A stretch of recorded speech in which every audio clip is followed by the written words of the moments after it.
गाड़ी number 137 passenger bathroom में एक भी भरा है पूरा। पेट पूरा आकर जाता है बैठे बैठे।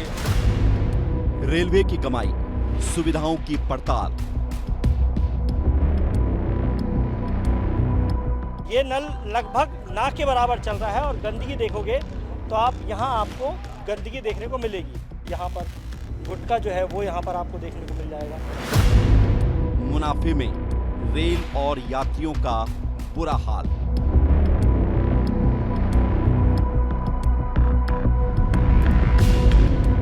बाथरूम में आदमी है, तब पूरा दिक्कत है। नीचे पूरा जाम लगा रहता है, नीचे न उतर सकते हैं। भैया मैं बैठा हूँ, मैं लाते लाते बच्चा धंगा रहे हैं, कचा रहे हैं। भीषण गर्मी में 2 बूंद पानी की दरकार।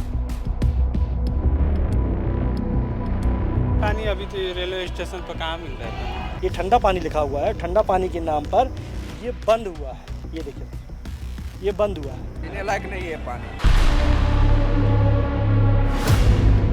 जनरल कोच में परेशानियों की भरमार।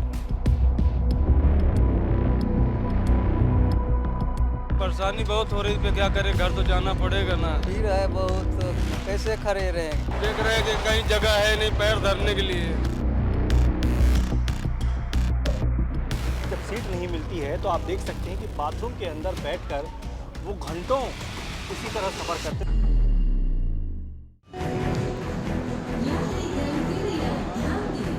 रेलवे भारत की रीढ़ है, ट्रेन जिससे पूरा भारत सफर करता है। कश्मीर से लेकर कन्याकुमारी तक ट्रेन भारत को जोड़ती है। लाखों यात्री रोजाना ट्रेन से यात्रा करते हैं। रेलवे हर साल करोड़ों की कमाई कर रहा है, लेकिन क्या कमाई के हिसाब से यात्रियों को सुविधाएं मिल पा रही हैं?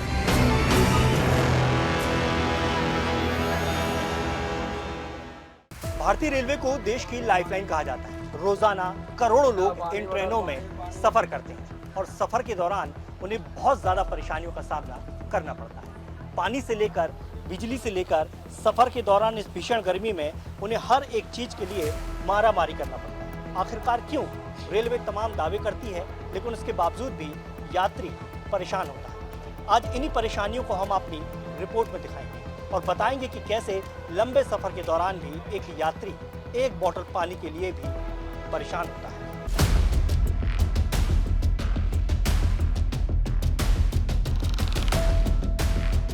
हमारी पड़ताल शुरू होती है जबलपुर रेलवे स्टेशन से। सूरज आग उगल रहा था, गला सूख रहा था। स्टेशन पर ट्रेन आती है।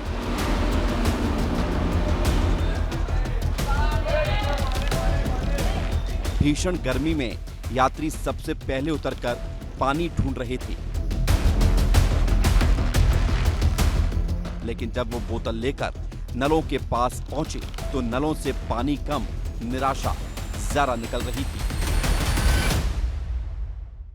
हम अपनी इस पड़ताल की शुरुआत करते हैं जबलपुर के मुख्य रेलवे स्टेशन से, जहां मैं प्लेटफॉर्म नंबर 6 पर मौजूद हूं। मैंने जब तमाम प्लेटफॉर्म, जबलपुर के मुख्य रेलवे स्टेशन पर 6 प्लेटफॉर्म और 6 प्लेटफॉर्म का जब मैंने जायजा लिया तो यहाँ पर कुल 377 नल लगे हुए हैं। यानी कि हर प्लेटफॉर्म पर 80 से 90 नल इस तरीके से आपको लगे देखने को मिल जाएंगे। लेकिन जब मैंने हर एक नल को जाकर चेक किया तो तकरीबन 20% नल या तो बंद मिले या फिर बहुत कम पानी दे रहे थे। जैसा कि मैं आपको यहाँ पर उदाहरण बताऊँ, ये आप देखेंगे कि ये नल जो है, आप देखेंगे कितनी मध्यम गति से इसमें पानी आ रहा है। स्थिति यह है कि एक बोतल अगर आपको भरनी है तो तकरीबन 3 से 4 मिनट यहाँ पर खड़े रहना पड़ेगा। हालात ये थे कि रेलवे प्लेटफॉर्म पर लगे नलों में से ज्यादातर नल बंद थे और जो चालू थे वो इतना भी पानी नहीं दे पा रहे थे कि प्यास बुझ सके। लेकिन परेशानी सिर्फ इतनी भर नहीं थी। इस भीषण गर्मी में जब कई सैकड़ों किलोमीटर का सफर तय करने के बाद यात्री जैसे तैसे प्लेटफॉर्म पर लगता है तो उसको क्या देखने को मिलता है। यहाँ पर आप देखेंगे कि इतनी स्लो रफ्तार में ये पानी चलता है और कई नलों में से पानी नहीं आ रहा। कहाँ से आ रहा है भाई साहब? प्रयागराज से। पानी की कितनी समस्या हो रही है? भैया खाली पानी बोतल लेकर रहेंगे, पानी ठंडो नहीं आ रहा हो। पानी का तो दिक्कत है यहाँ पे। कहाँ से आ रहे हो? कैम्बतूर से आ रहे हैं। कितनी देर यहाँ पानी मिल पाया? नहीं, ये गर्म ही पानी है और पीते हुए तो बेकार लग रहा है पानी। आ नहीं रहा पानी, ये आपके सामने की तो आ रहा है। आ ही नहीं रहा। दिक्कत तो हो रही है, तो ट्रेन में मिलता है पानी, अभी तो रेलवे स्टेशन पर कहाँ मिल रहा है। ये देखिए ये बंद ही होगा, अब तो बॉटल भी नहीं भर पाया भाई साहब। नहीं भर पाया सर अभी। ये देखिए ये पानी इसमें बंद हो गया। ये देखिए इतनी स्लो रफ्तार में पानी आ रहा है, कितनी देर में ट्रेन निकल जाएगी। आप कहाँ से आ रहे हैं, कितनी परेशानी हो रही है? बिहार से आ रहे हैं। बिहार से आ रहे हैं। पानी की कितनी दिक्कत हो रही है? पानी की दिक्कत हो रहा है, बहुत दिक्कत हो रही है। बहुत दिक्कत हो रहा है। ये देख सकते हैं, ये सभी नलों की स्थिति यहाँ पर देखेंगे। ये देखिए मैं चला के दिखा रहा हूँ। ये देखिए इस तरफ देखिए ये, और गंदगी कितनी होती है। ये देखिए जनरल डब्बे होते हैं, जनरल डब्बों की स्थिति देखिए। पानी की कितनी किल्लत होती है, पर पानी लोग खरीदते हैं। पानी के लिए बहुत समस्या है, स्टेशन पे पानी तो मिलता ही नहीं है। अगर जो बेचने वाले भी आते हैं हम उनसे लेते हैं तो गर्म पानी आता है। बहुत दिक्कत है इसमें, पानी भी कभी भी प्रॉब्लम है। और इसमें जो है देखिए इतना भीड़ है, इसमें लाइट पूरा काट देता है, नहीं मोबाइल चार्ज करने का सिस्टम है, नहीं कोई भी चीज़ का है। प्लेटफॉर्म पर पानी नहीं मिल पाया, नहीं। खरीद के पीनी पड़ी बोतल। ये 20-20 रुपए की बोतल खरीद के यहाँ पर पानी की समस्या को दूर करने की कोशिश की जा रही है। जिस दौरान हम रेलवे स्टेशन पर सुविधाओं की पड़ताल कर रहे थे, उस दौरान हमको समाज सेवी संस्थाओं के कुछ लोग भी मिले, जो भीषण गर्मी के बीच लोगों को ठंडा पानी मुहैया करा रहे थे। ऐसी भीषण गर्मी में जब प्लेटफॉर्म पर यात्री पानी के लिए परेशान होते हैं, तो कुछ सामाजिक संस्थाएं जो हैं ये बीड़ा उठाती हैं। और जबलपुर रेलवे स्टेशन पर आप देखेंगे तो अलग अलग संस्थाएं जो हैं इस तरीके से पानी देने की सेवा करती हैं। और आप देखेंगे जिस यात्री के पास बोतल होती है, बाकायदा आप ये चुंगी लगाकर उसको पानी भर दिया जाता है। इस भीषण गर्मी में आप इस सेवा करने के लिए निकली है? बहुत अच्छा लगता है, सेवा करने से बहुत अच्छा लगता है मेरे को। अच्छा लगता है। परेशान यात्री मिलते हैं पानी के यहाँ पर? हाँ, तो पीने के पानी के लिए तक रेलवे यात्रियों को तरसना पड़ रहा है, परेशान होना पड़ रहा है। लेकिन ये हालात केवल एक रेलवे स्टेशन के नहीं है। मैं अपनी इस पड़ताल में आपको मध्य प्रदेश के मुख्य रेलवे स्टेशनों की भी ऐसी ही स्थिति बताऊंगा। अब सवाल यही था कि ये हालात सिर्फ जबलपुर रेलवे स्टेशन पर है या फिर कुछ और है, और ये जानने के लिए हमने रुख किया कटनी जंक्शन का। रेलवे स्टेशन की हकीकत जानने के लिए हमने अपनी ग्राउंड रिपोर्ट केवल जबलपुर तक सीमित नहीं रखी, बल्कि अब हम जबलपुर से कटनी जंक्शन की ओर बढ़ रहे हैं। कटनी एक ऐसा जंक्शन है जहां सैकड़ों गाड़ियां रोजाना आती हैं, लाखों यात्री उतरते हैं। और उन लाखों यात्रियों के लिए कटनी की क्या स्थिति है, ये जानने के लिए हमारा सफ़र शुरू होता है जबलपुर के प्लेटफॉर्म नंबर 1 से। यहाँ सबसे पहले हम सुपरफास्ट ट्रेन की 2 टिकटें लेंगे, एक मेरी और एक मेरे कैमरा पर्सन की, और उसके बाद हम सफ़र करेंगे सुपरफास्ट ट्रेन के जनरल कोच में। हम 2 टिकट चाहिए कटनी के लिए सुपरफास्ट।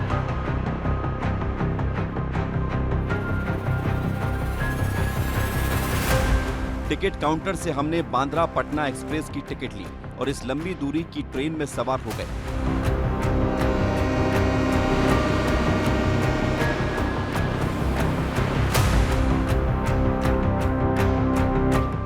लेकिन जब जनरल कोच में सवार हुए तो तस्वीरें डरा रही थीं।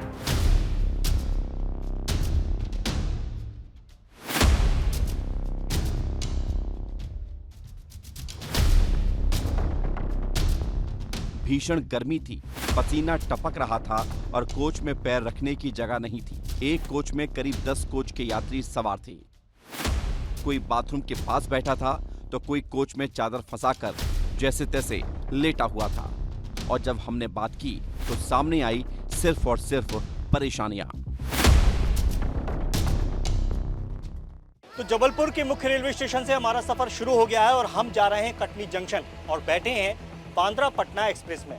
ये ट्रेन मुंबई से बिहार की ओर जा रही है, यानी कि मुंबई बांद्रा से पटना तरफ जा रही है। और इस ट्रेन में 4 जनरल कोच के डब्बे लगे हुए हैं। बड़ी जद्दोजहद के बाद हम जैसे तैसे करके इस डब्बे के अंदर तो पहुंच गए, लेकिन जब इस डब्बे के अंदर की स्थिति हमने देखी तो वाकई लगा कि किस तरीके से लगभग 72 से 75 सीटों वाले इस डब्बे में तकरीबन 300 से ज़्यादा लोग सवार हैं। और मैं ये आंकड़ा शायद कम ही बोल रहा हूँ, इससे ज़्यादा लोग सवार होंगे, क्योंकि आप देखेंगे तो जहाँ जहाँ तक मेरी नज़र जा रही है, जहाँ जहाँ तक मैं खड़ा हूँ, वहाँ पर कैसी स्थिति में लोग सफ़र कर रहे हैं इसका अंदाज़ा लगा सकते हैं। सीट तो सीट के ऊपर भी आप देखोगे कि लोग बैठे हुए हैं। और आप एक नज़ारा देखोगे, अमूमन भारतीय रेलवे के जनरल डब्बे का एक कॉमन मैं कहूँगा ये तस्वीर है, जिसमें एक व्यक्ति जो है सॉल को 2 सीट्स के बीच फंसाकर सफ़र तय कर रहा है। कहाँ से आ रहे हो? इटारसी से। इटारसी चढ़े हो? हाँ। ये ऐसे में कैसे सो पाते हो यार? हम क्या करें, दिक्कत है, बहुत भीड़ है, क्या करें। बहुत दिक्कत हो रही है। बहुत दिक्कत होती है हमको आने में। पहले यहाँ धक्का धुक्का सहना पड़ता है और उसके बाद जनरल डिब्बा बढ़ाया जाए, जो कि हम लोग वापस आए हैं। बहुत दिक्कत होती है। हम लोग आम आदमी हैं, हम लोग का सुनवाई नहीं होता, कहीं भी नहीं होता है। यहाँ तक पुलिस वाले भी नहीं सुनते हैं। और उसके बाद डब्बा बढ़ाएं यहाँ। कैसी स्थिति है सफर में? तो देख ही रहे हैं आप, जाम है पूरा। ये 35 किलोमीटर दूरी से ये 35 घंटे का सफ़र तय करने जा रहे हैं, तो ये मेरे से ज़्यादा संघर्ष ये कर रहा है। मैं तो केवल यहाँ से कटनी तक जा रहा हूँ। पानी की तो समस्या है, पानी तक खरीद के पीना पड़ेगा ना। क्या कहूँ इस सफ़र के बारे में, या यूँ कहें कि क्या कहें इस ज़िंदगी के बारे में। आम जनता, और मैं ये कहता हूँ, दावे से कह सकता हूँ कि शायद जितनी जनता AC1, AC2 या AC3 में सफ़र नहीं करती है या स्लीपर कोच में सफ़र नहीं करती है, उससे कहीं ज़्यादा लोग जो है इस स्थिति में रोज़ाना सफ़र करते हैं। रेलवे का ही नियम है कि दरवाजे पर खड़े होकर जो डब्बे का सफ़र होता है वो नहीं किया जा सकता, लेकिन यहाँ पर आप स्थिति देखोगे कि लोग जो है ऐसी स्थिति में, देखिए हमारे कैमरा पर्सन की बहुत दिक्कत हो रही है, क्योंकि ऐसी स्थिति में आगे बढ़ना, आगे चलना थोड़ा सा कठिन होता है। कहाँ से आ रहे हो? हाँ, वापिस से आ रहे हो? वापिस से कितनी दिक्कत हो रही है? बहुत दिक्कत आ रही है। ऐसे ही बैठ के चले आ रहे हो? ऐसे ही वापिस इसी जगह पे बैठे हैं। ऐसे ही बैठ के? पूरे दिन। हाँ, अरे एक डिब्बा और होना चाहिए सर। और डब्बे होना चाहिए जी। जो 2 डब्बे हैं आपस में जुड़े रहते हैं, और इस जगह पर आप देखोगे तो मुझे 5 लोग बैठे हुए नजर आ रहे हैं। कहाँ से आ रहे हो भैया आप लोग? वलसाड़ से। कितनी परेशानी हो रही है बताओ? अब परेशानी बहुत हो रही है, क्या करें, घर तो जाना पड़ेगा ना। क्या करें, परेशानी तो सहना पड़ेगा। क्या करें, देख रहे हैं कि कहीं जगह है नहीं पैर धरने के लिए, तो आदमी जैसे पाएगा वो वैसे ही व्यवस्था करके जाएगा किसी हाल में। यहाँ डर नहीं लगता आप लोग? अब हो गया, डर लगता है, तब क्या करें, धीरे बढ़ने जा रहे हैं घर, क्या कर रहे हैं। भारी परेशानियों के बीच हमारा कटनी तक का सफर तय हो चुका था। भीषण गर्मी और चिलचिलाती धूप ने परेशान कर दिया था। हाथों में बोतल लेकर लोग नीचे उतरते हैं, पानी की तलाश करते हैं, लेकिन यहाँ की तस्वीर जबलपुर से भी ज्यादा डरा देने वाली थी। पानी की समस्या और गंदगी का अंबार यहाँ की कहानी बयां कर रहा था। तो तकरीबन 2 घंटे का सफ़र करने के बाद हम कटनी जंक्शन पहुँच गए हैं, और यहाँ हमारी सबसे पहले नज़र पड़ी वो नल पर पड़ी। तो यहाँ पर आप देखेंगे कि ये दिव्यांगजनों हेतु एक पेयजल की व्यवस्था यहाँ पर की गई है, लेकिन सबसे पहले तो आप गंदगी देखिए। कचरा जो है डस्टबिन यहीं रखा हुआ है, जहाँ से व्यक्ति पानी भर रहा है वहाँ की ये रफ्तार आप देखोगे कि कितनी स्लो है। और अगर मैं इसके हाथ लगाऊं,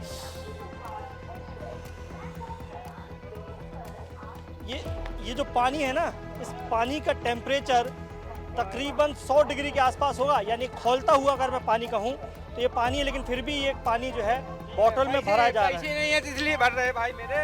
पैसा नहीं है आपके पास? हाँ, नहीं है। तो गर्म पानी पियोगे फिर? और क्या करें, गर्म पानी आ रहा है देखिए। मतलब हाथ लगाया मैंने, तो मैं हाथ अगर इस पानी में अगर 5 मिनट रखे रहता हूँ तो मेरा हाथ जल जाएगा, मेरी उंगली जल जाएगी। लेकिन उससे भी हैरानी की बात ये देखिए,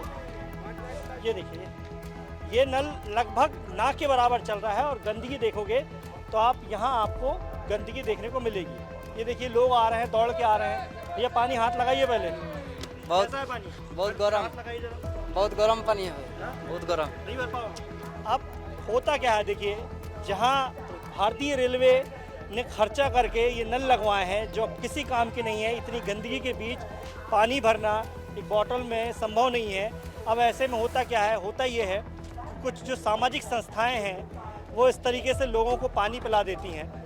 एक चुंगी के सहारे यहाँ पर फ्रीजर भी ये बंद कर देते हैं। हाँ, ये भी देख लीजिए, ठंडा फ्रीजर वगैरह लगा रहता है ना, ये भी कम चलते हैं, बंद रहता है पानी सब। फ्रीजर यहाँ लगी हुई बंद रहते हैं। हाँ, ये देखिए, ये देखिए, अब तस्वीरें देखिए आप, अब तस्वीरें देखिए, अब क्या स्थिति बनती है ये देखिए। आराम से एक बोतल पानी के लिए ये तमाम यात्री बेचारे अपनी ट्रेन से उतरे थे, और अब जब ट्रेन चलने लगी तो अपनी जान जोखिम में डालकर ये सभी यात्री वापस उसी बांद्रापट्टनम ट्रेन में बैठ रहे हैं जिस ट्रेन से बैठकर मैं आया हूँ। जो भारतीय रेलवे का काम होता है, रेलवे बोर्ड का काम होता है कि कम से कम ठंडा पानी तो इस स्थिति में, ये देखिए एक पॉइंट, या देखेंगे ये यहाँ पर आप, बाप रे, ये देखिए गुटका यहाँ थुका हुआ है और ये तो पॉइंट बंद ही है, इसमें तो पानी नहीं आ रहा है। ये देखिए ये पॉइंट लगे हुए हैं, ये कटनी जंक्शन के हाल है और लिखा हुआ है ठंडा पानी। ये देखिए बड़ा ताजुब होता है कि यहाँ लिखा हुआ है ठंडा पानी। ये देखिए मैं यहाँ पर आपको नोट करूँगा, ये ठंडा पानी लिखा हुआ है, ठंडा पानी के नाम पर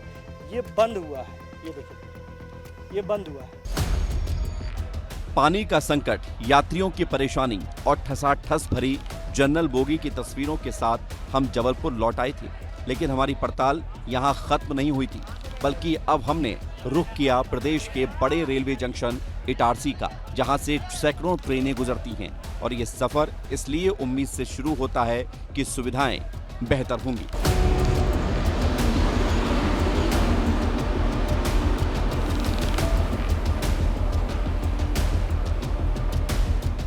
कटनी जंक्शन के बाद हमारा सफ़र शुरू होता है अब इटारसी जंक्शन के लिए।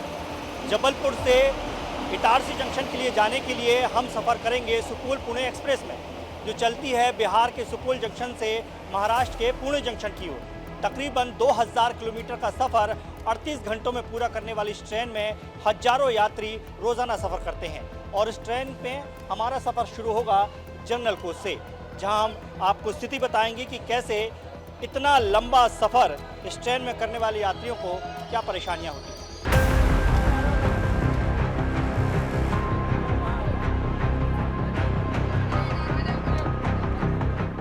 अब हम सवार हो चुके थे सुपौल पुणे एक्सप्रेस में। हमारी मुलाकात होती है उन यात्रियों से जो पुणे से बिहार जा रहे थे। सैकड़ों किलोमीटर का सफर, भीषण गर्मी, खचाखच भरा कोच और गंदगी के बीच बैठे यात्रियों की परेशानी अंदर तक हिला रही थी।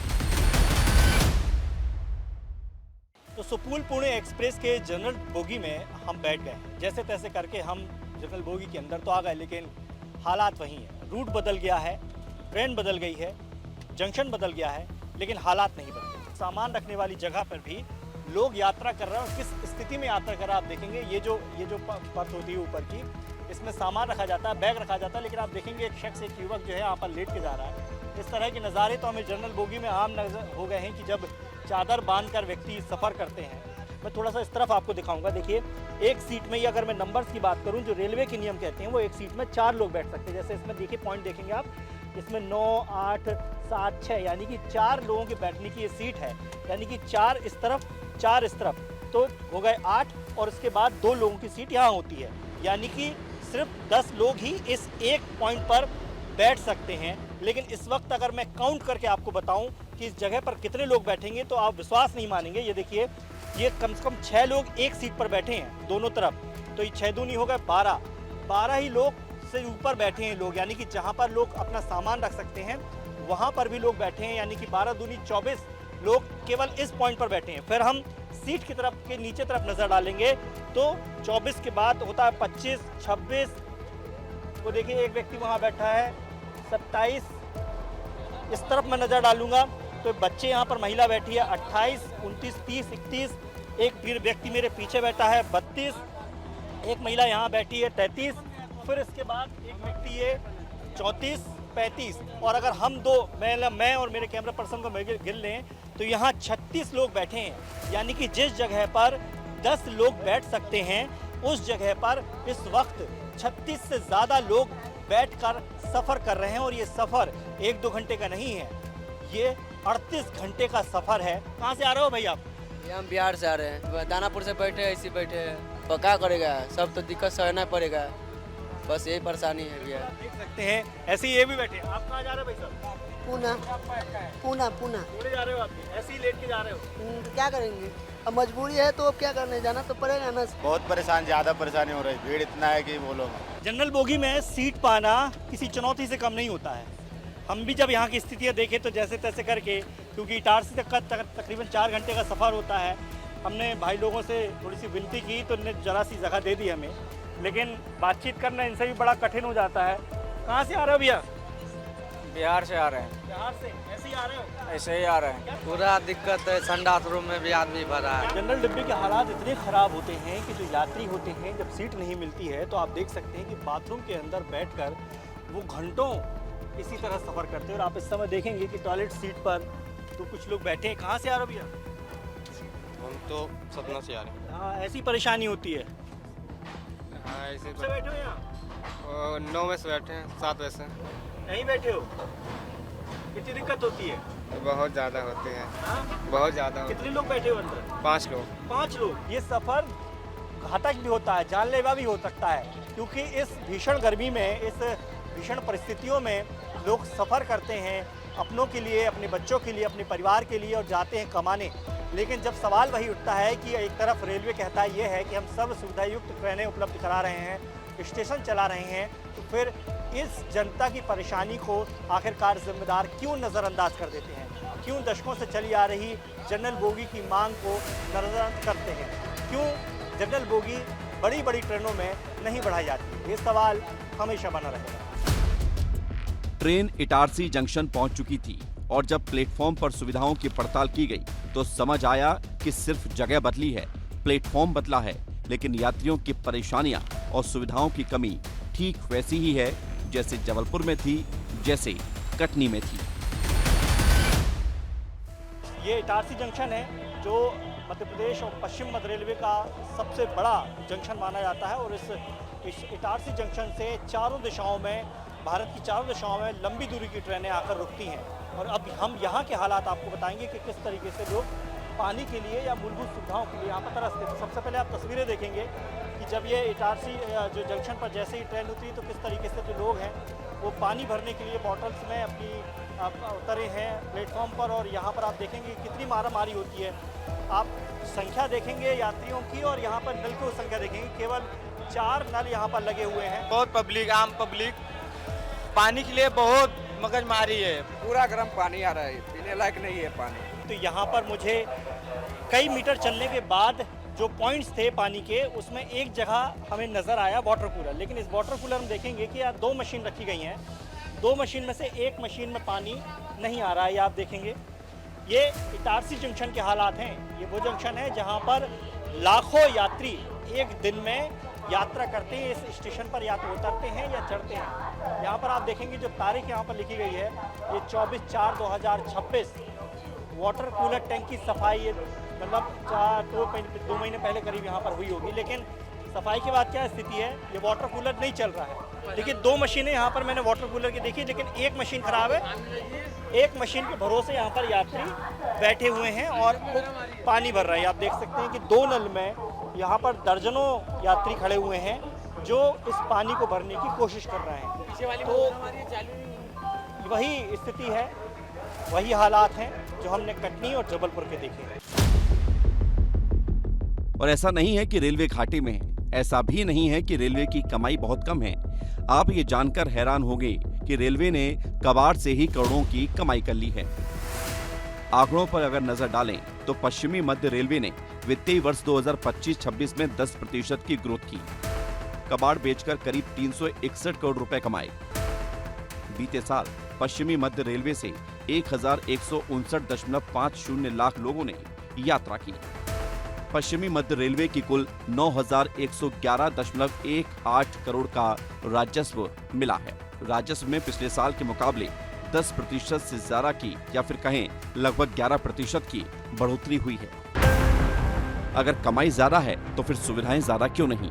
और इसी सवाल को लेकर हम पहुंच गए पश्चिमी मध्य रेलवे के महाप्रबंधक कार्यालय। जिम्मेदार क्या कह रहे हैं वो भी आप देख लीजिए। हर तरह की प्रॉब्लम्स के सुझाव हमारे पास पहुंचते रहते हैं। हर चीज़ पर को नोटिस में लिया जाता है और उस पर काम किया जाता है, क्योंकि इसमें बहुत सारे और पहलू इन्वॉल्व होते हैं, इंफ्रास्ट्रक्चर के पहलू इन्वॉल्व होते हैं, तो धीरे धीरे थोड़ा टाइम लगता है। लेकिन अभी इस पर बिल्कुल फोकस किया जा रहा है और इस पर शीघ्र ही और ध्यान बढ़ाया जाएगा। बिल्कुल लार्ज स्केल पर सारे स्टेशन के फुटफॉल्स को आइडेंटिफाई कर उन पे जो स्टेशन पर व्यवस्थाएं होती हैं उनको इम्प्रूव किया जा रहा है। जिम्मेदार मान रहे हैं कि सुविधाओं की दरकार है। जिम्मेदार दावा भी कर रहे हैं कि सुविधाएं बढ़ाई जा रही हैं। जब सब कुछ पता है, दावे भी हैं, तो फिर सवाल यही है कि आखिर रोक कौन रहा है? कब पश्चिमी मध्य रेलवे की तस्वीर बदलेगी, या फिर यात्री यूं ही परेशानियों के बीच सफर करते रहेंगे और रेलवे अपना मुनाफा कमाता रहेगा? केवल पश्चिम मध्य रेलवे ने ही पिछले वित्तीय वर्ष में 9111 करोड़ रुपए की कमाई। हम ये नहीं कहते हैं कि रेलवे ने विकास नहीं किया। पिछले कुछ सालों में रेलवे प्लेटफॉर्म हो या ट्रेन, बेहतर सुविधाएं दी गई, लेकिन साहब प्यास तो पानी से ही बुझती है। कैमरामैन नवीन के साथ दुर्गेश कुमार, विस्तार न्यूज।